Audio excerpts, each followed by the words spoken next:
নমস্কাৰ ডিমা হাছাও টাইমছৰ বাবে ধন্যবাদ।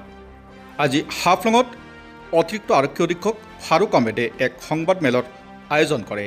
এই সংবাদমেলত তেওঁ কিছুমান অপৰাধজনিত ঘটনাৰ কথা বৰ্ণনা কৰে। আহক শুনি লওঁ তেওঁ কি কৈছে। যোৱা ৰাতি আমাৰ হাফলং আৰু ইয়াৰ ওচৰ পাজৰৰ এৰিয়াত আমাৰ এটা স্পেচিয়েল অপাৰেশ্যন চলিছিলে। আমাৰ অপাৰেশ্যনৰ নেতৃত্ব বহন কৰিছিলে আমাৰ TSI লক্ষীন্দ্ৰ শইকীয়া।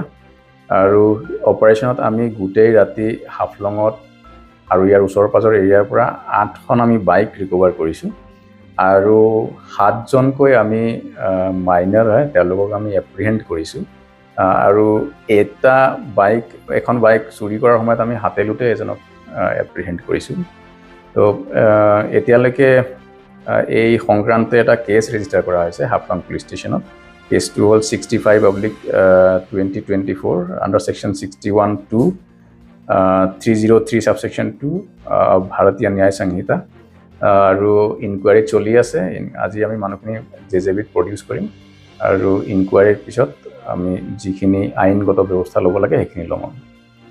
এইটোতো ৰিচেণ্ট ঘটনা, যোনখিনি আমি এতিয়া এপ্ৰিহেণ্ড কৰিছোঁ এইটো ৰিচেণ্ট ঘটনাই হয়। এইবোৰ ইয়াৰ আগৰ যিবোৰ ঘটনা আছিলে সেইবোৰ বেলেগ আছিলে। তাতো আমি আপোনালোকে জানে গোটেই একিউজড আমি এপ্ৰিহেণ্ড কৰিছিলোঁ। এতিয়াতো আমি বেলেগ বেলেগ স্থানৰ পৰা বাইকখিনি ৰিকভাৰ কৰিছোঁ। বাকী তেওঁলোকে কি কৰিব কি নকৰে বাইকখিনি এতিয়া তেওঁলোকৰ পৰা আমি ডিটেইলছ সোধ-পোছ কৰিলে আমি বস্তুখিনি পাই যাম। আৰু এইটো ইনকুৱাৰীৰ পিছত আপোনালোকে গম পাব আমি একজেক্টলি তেওঁলোকে বাইকখিনি কি কৰিব বিচাৰিছিলে, মাজতে আৰু কোনোবা মানুহ সোমাই আছে নে তেওঁলোকে নিজৰ ফালৰ পৰাই কৰি আছে, গোটেইখিনি বস্তু গম পাই যাব অকণমান দেৰি ইনভেষ্টিগেশ্যন বা ইনকুৱাৰী হৈ যোৱাৰ পিছত।